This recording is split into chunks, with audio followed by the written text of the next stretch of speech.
This video presents an overview of the polytropic process.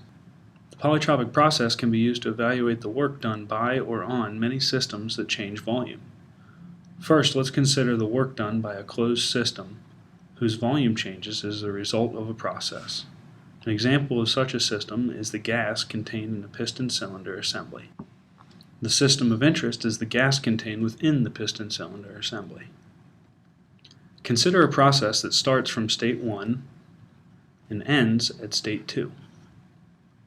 At each state, the system is at an equilibrium state, with values of pressure, temperature, specific volume, and all other intensive properties specified by an appropriate equation of state. During the process, the volume of the system changes as the piston moves. The piston has moved a distance dx. The force exerted by the gas on the piston is the pressure of the gas times the area of the piston. From our understanding of mechanics, we recall that the work done by a force is the force multiplied by the distance over which it acts. For the differential movement of the piston, a differential amount of work is done, where we sub in the force of the pressure on the piston.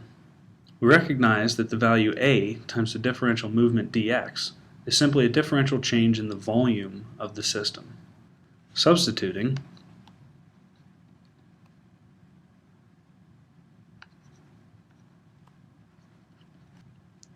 finally, we can integrate this differential work to obtain the work done over the entire process. The work is equal to the integral from volume 1 to volume 2 of the pressure dV. In order to evaluate this integral, we must know the relationship between pressure and volume. Many processes can be approximated as a polytropic process. A polytropic process is one in which the relationship between pressure and volume follows the rule P v to the n equals a constant. Depending on the value of n, this relationship between pressure and volume can be used to describe many different processes. When n is equal to 0, we have a constant pressure or isobaric process.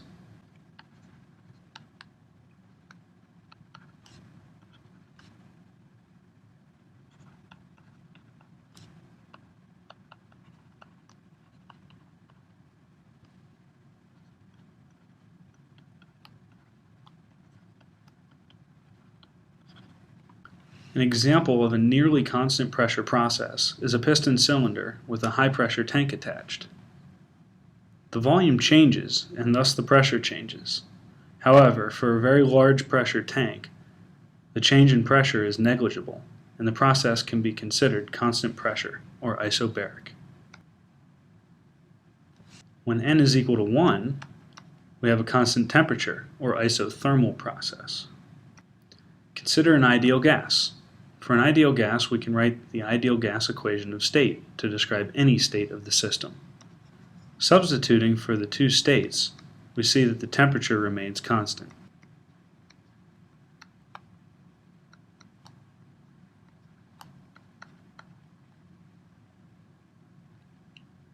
For a closed system, the mass at the initial state is equal to the mass at the final state. Therefore, T1 equals T2. Many processes can be considered constant temperature or isothermal. An example is a piston cylinder that is surrounded by a large reservoir, such as a piston cylinder in a room of air. If the motion of the piston is slow enough, heat transfer between the gas in the system and the room through the walls of the cylinder will maintain a constant temperature. Another example of a system that is approximately isothermal is the expansion stroke in a car engine. Just after the fuel burns, the temperature within the cylinder is very high. The expansion stroke changes the volume of the gas, and so the temperature must change.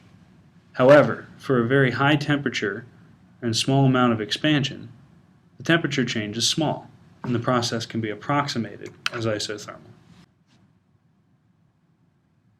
Another critical value of n for a polytropic process is when n is equal to the ratio of the specific heats of the gas.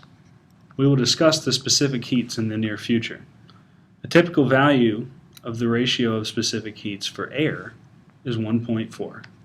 Note that this value depends on the state of the system, especially temperature. A small amount of analysis shows that when n equals this ratio, the process is adiabatic. Remember that an adiabatic process is one in which there is no heat transfer. An example of such a system is a well-insulated piston cylinder. Another example of an adiabatic process is once again the expansion stroke on a car engine. The expansion stroke occurs over a very short time, leaving little opportunity for substantial heat transfer to occur. Let's discuss the expansion stroke of a car engine cylinder a bit more closely. As noted earlier, we could approximate the expansion as constant temperature. This polytropic process corresponds to a value of n equals 1. We have also discussed the possibility of modeling the expansion stroke as adiabatic, where the polytropic constant is equal to the ratio of the specific heats.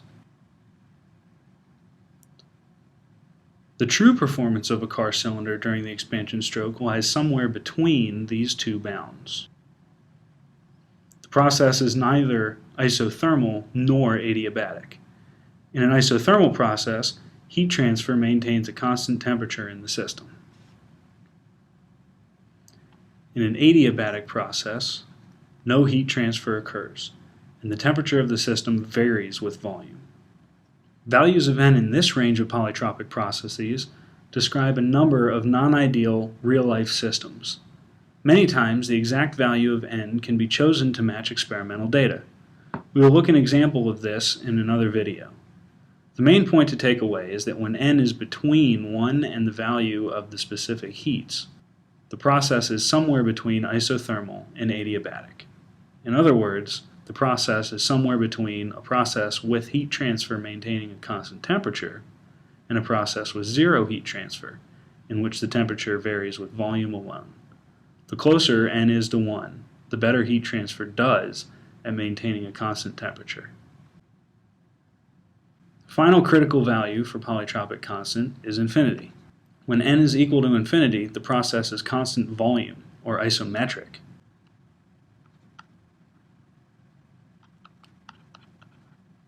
Constant is approximately equal to volume to the infinity because pressure is much less than volume to the infinity. Therefore, volume equals constant. An example of a constant volume or isometric process is heating air in a rigid tank. The volume does not change, but the pressure will according to an equation of state, such as the ideal gas equation of state. To summarize, work occurs when a system changes volume. The work can be computed from the integral of the pressure over the change in volume. In order to evaluate this integral and compute the work, we must know the relationship between pressure and volume. Many relationships occur in real situations. Many of these processes can be described by a polytropic process. Polytropic processes follow the rule PV to the n equals a constant. Note that this is not an equation of state, but rather a process equation. At any state during the process, the equation of state can be used to describe the system. For an ideal gas system, PV equals mRT. This is a state equation. The polytropic constant can vary depending on the system and the process. When n equals 0, the process is constant pressure, or isobaric. When n equals 1, the process is constant temperature, or isothermal. When n equals k, the ratio of specific heats, the process is adiabatic, or no heat transfer. Finally, when n is equal to infinity, the process is constant volume, or isometric. For values of n between 1 and k, the process is quasi-adiabatic. Some heat transfer occurs, but not enough to maintain a constant temperature. We can perform the integration to obtain the work of any polytropic process. We will arrive at different results depending on the value of n. In general, I recommend performing the integral each time, rather than using the results we are about to obtain as formulae. You will find it much more useful to recognize that the work in any process that changes the volume of the system is the integral of P dV. We can solve for a polytropic process to obtain a relationship for pressure and substitute this value into the integral.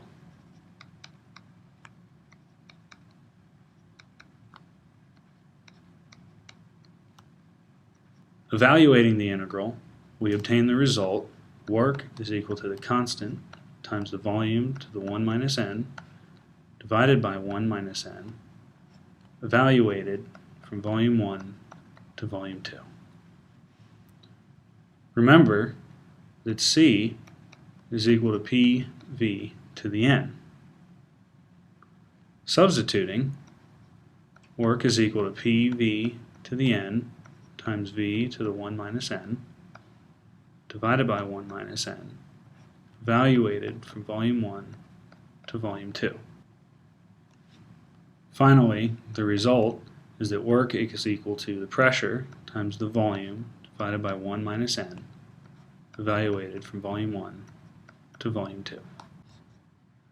Note that n cannot equal 0, or we would run into a divide by 0 problem.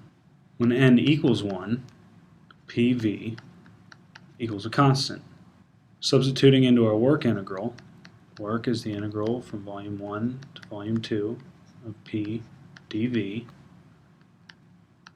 becomes the integral from V1 to V2 of C divided by V dV. Integrating this, we arrive at the result that the work is equal to the constant times the natural log of V2 divided by V1. Once again, we can use the polytropic relation to eliminate C. C is equal to pressure times volume. Substituting, we see that work is equal to PV natural log of V2 per V1. This pressure and volume is evaluated at a state, say P1 V1.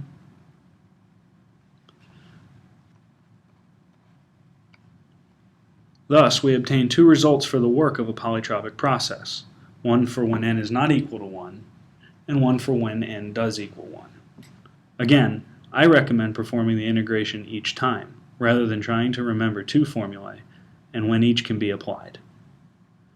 That concludes the mini-lecture on work due to volume change and polytropic processes. Please take some time and review the examples that follow for different polytropic processes. Thanks for tuning in, and have a great day.